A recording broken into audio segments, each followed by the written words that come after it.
Hello po, kamusta po kayo? Ako po si Fen sa aming Bakuran Vlogs. Ngayon po ay gagawa po ako ng cake. Nakagawa na ako ng chocolate chiffon cake at saka yung chocolate ganache. Pero bago po tayo magsimula, sa mga bago pa lang po dito sa aking YouTube channel, paki-like, comment, and subscribe po. At huwag niyo pong kakalimutan na i-click ang notification bell para po ma-notify po kayo kapag meron po tayong bagong upload. Yan, ito yung chocolate sponge cake.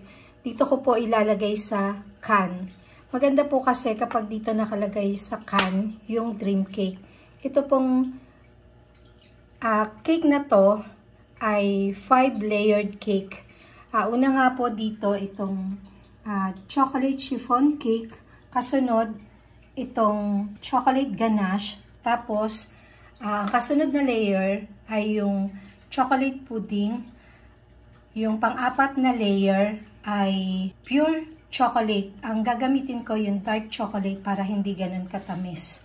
Tapos yung pinaka-last na ilalagay ko yung cocoa. Isusunod ko na po dito yung paggawa ko ng chocolate pudding. Hindi ko na po ipakikita sa inyo yung buong paggawa ko nitong dream cake kasi nga napakahaba pong proseso. Pagbubuhos ko dito ng 5 layer na ilalagay ko dito. Yun yung pakikita ko sa inyo. Ito po yung chocolate ganache.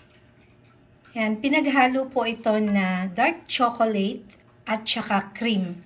Dalawa lang po yung ingredients nitong chocolate ganache. Pero meron pong chocolate ganache na ibang version.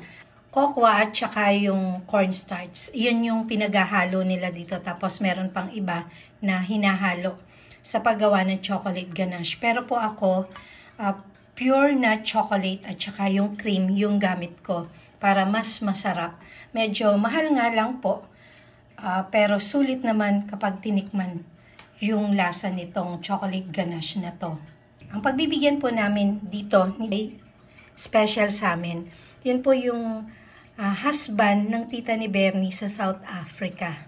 Kasi po natikman na niya to noon, nung last na pumunta sila dito kasama ang 2 anak nila.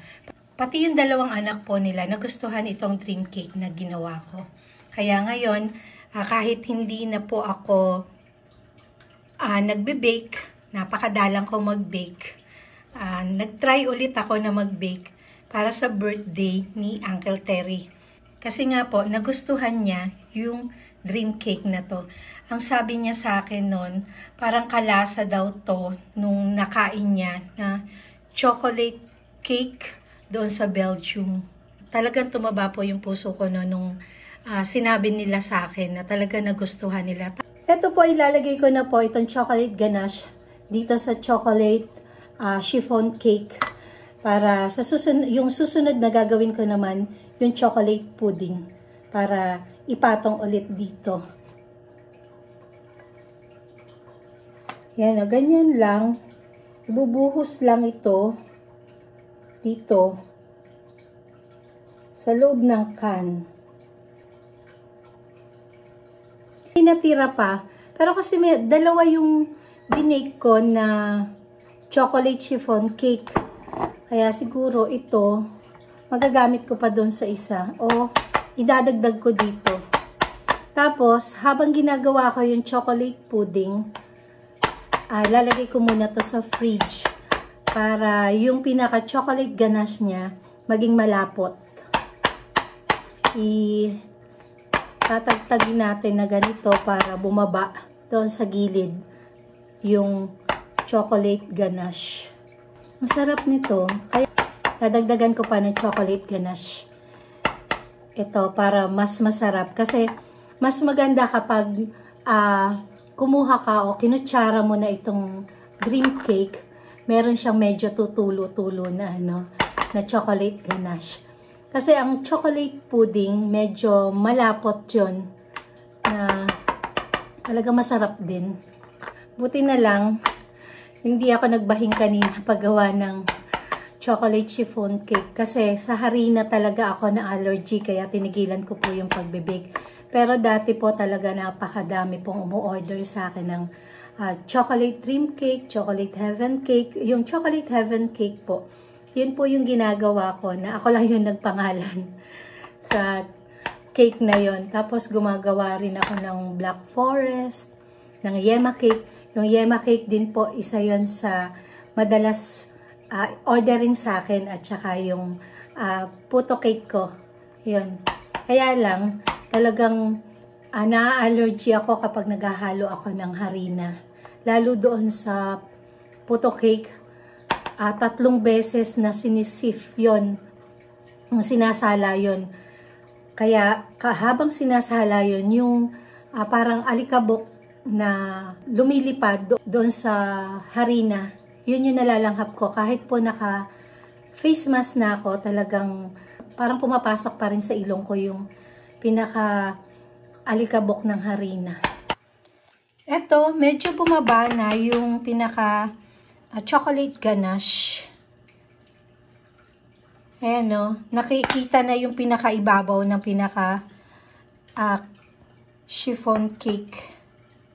Kaya dadagdagan ko pa. May matira man dito sa chocolate ganache na to, konti na lang. Siguro kapag ginawa ko yung isang na-bake ko na chiffon cake, dadagdagan ko na lang ito. Kaso naubusan na ako ng chocolate. Bibili pa ako. Tatakpan ko muna at ilalagay ko sa fridge. Ito na po yung chocolate pudding na niluluto ko. Yan, low fire lang po to. Ito pong chocolate pudding na to ay pinaghalo-halo na fresh milk yung gamit ko, pero pwede rin yung kahit ano na milk, basta yung pwede rin yung evap. Meron din po itong sugar, konti lang, cocoa, at saka cornstarch, at saka po vanilla. Yan po yung pinaghalo-halo na para maging pudding. Tapos ito, antayin lang natin na medyo lumapot. After po nito, palalamigin ko lang itong pudding na, chocolate pudding na to. At ibubuhos ko na rin po doon sa 2 layer na nauna. Yan, medyo lumalapot-lapot na po ito. Kailangan malapot na malapot. Yan, malapot na. Maya-maya lang po, hahanguin ko na to at palalamigin ko na. Yan o, medyo matagal lang nga to na lutuin kasi nga low fire at kailangan halo ng halo. Talaga pong mangangalay yung kamay kahalo nito. Kasi hindi naman pwede na hindi haluin dahil magbubuo at masusunog yung ilalim. Ito nga po yung gilid na yan. Yan, may sunog na bahagya. Kanina kasi kumuha ko ng tubig sa fridge. Yan. Kung napapansin nyo yung boses ko, medyo malat. Ganyan po talaga yung boses ko kapag nagbe-bake ako ngayon. Talagang minamalat ako dahil nga sa harina na ginamit ko kanina. Kapag sinandok na siya, na ganito, hindi na matulin yung pagbaba niya.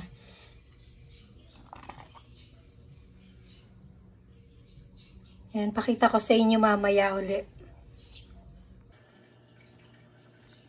Ito na po, yung chocolate pudding. Hinango ko na po sa kalan. At medyo nabubuo-buo na talaga. Yan o. Kapag naman po ito ay lumamig na, medyo titigas pa to. Lalapot pa to, kaya hinango ko na. Hindi ko po pala napindot kanina habang sinasalin ko tong chocolate pudding dito sa can. Bali, pangatlong layer na po itong sinalin ko na to. Ito yung chocolate pudding. Nakita nyo kanina yung una, yung chocolate chiffon cake. Yung pangalawa, yung chocolate ganache. Ito nga po yung pangatlo, yung chocolate pudding. Kaya ang susunod na ilalagay ko yung melted chocolate naman po. Ilalagay ko po muna to sa fridge ng mga 2 hours. Tapos, after nun, magme-melt ako ng dark chocolate at saka after nun, lalagyan ko naman ng cocoa sa ibabaw. Tapos na, lalagay ko na uli sa fridge para lumamig na siya at para pagdadala namin mamaya sa birthday, makain na rin at matikman. Ito na po yung pinaka pang-apat na ilalagay natin sa cake. Ayan, naginit po ako ng tubig. Ayan, nakikita nyo, umuusok-usok pa. At pinagme-melt ko po itong chocolate para ilagay dito. Dito sa ibabaw. Itong dream cake. Ayan. Hahaluin ko po muna ito. Yan, pawisan na. At hinahalo ko na to. Inaantay kong mag-melt. Mabilisan yung pagpapahid nitong chocolate na to. Dahil mas madali po na tumigas. Kasi nga galing sa fridge itong cake natin. At lalagyan natin yung ibabaw nitong minelt natin na chocolate. Ito po, sabi ko nga kanina ay dark chocolate para hindi ganun ka tamis.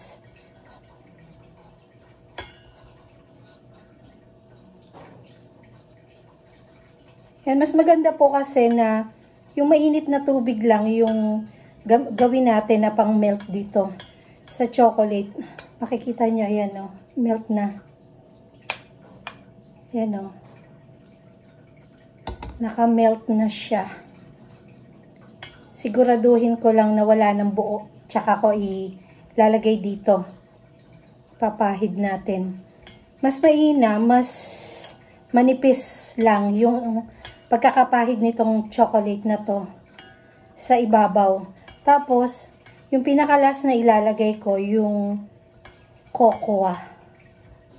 Ayan. Hayaan ko lang dito kasi mabilis tumigas. Ayan, nag-sure na ako na napindot ko yung camera.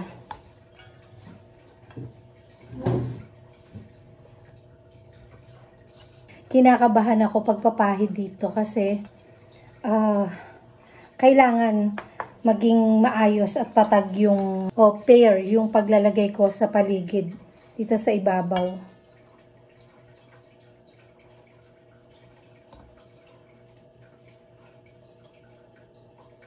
Yan, hindi ko mapakita sa inyo kasi nga wala akong stand.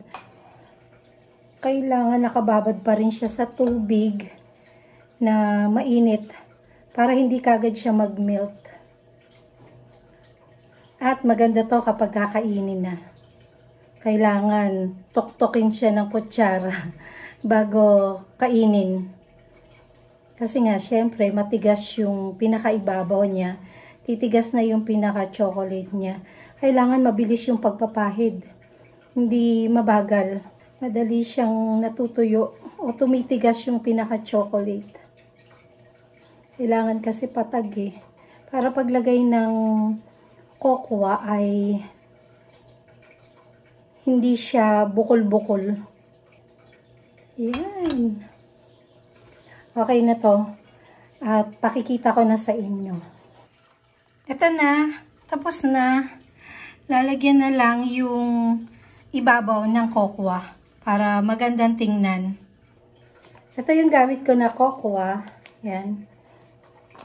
Dutch. Parang yung ginamit ko na chocolate. Dutch din. Ang ano niya. Ang brand niya. Kuha muna tayo ng isang kutsara.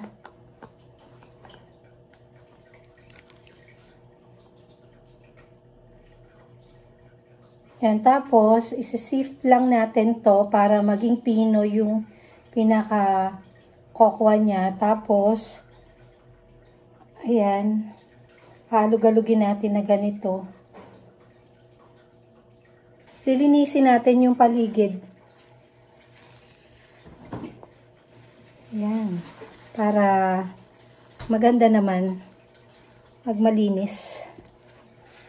Ito, pag inabot ko sa my birthday mamaya, alam na niya kung ano to. Kasi yung dating binigay ko nga dito rin nakalagay. Pero tiyak ko matutuwa yun. Tapos na ang aking ginawa na dream cake. Tapos ko na pong gawain itong dream cake in can. Yan, kung makikita nyo, yan yung ibabaw niya, oh. Ulitin ko po, ito po ay 5-layered cake. Ang una po dito ay chocolate chiffon cake. Ang pangalawa pong layer ay chocolate ganache. Ang pangatlo po ay chocolate pudding. Ang pang-apat po ay melted chocolate. At ang panglima po, itong cocoa. Yan po, oh. Ang ganda rin ng sa ibabaw. Naging pino na yung cocoa sa ibabaw na yan. Kaya sana magustuhan yung lasa ng pagbibigyan namin.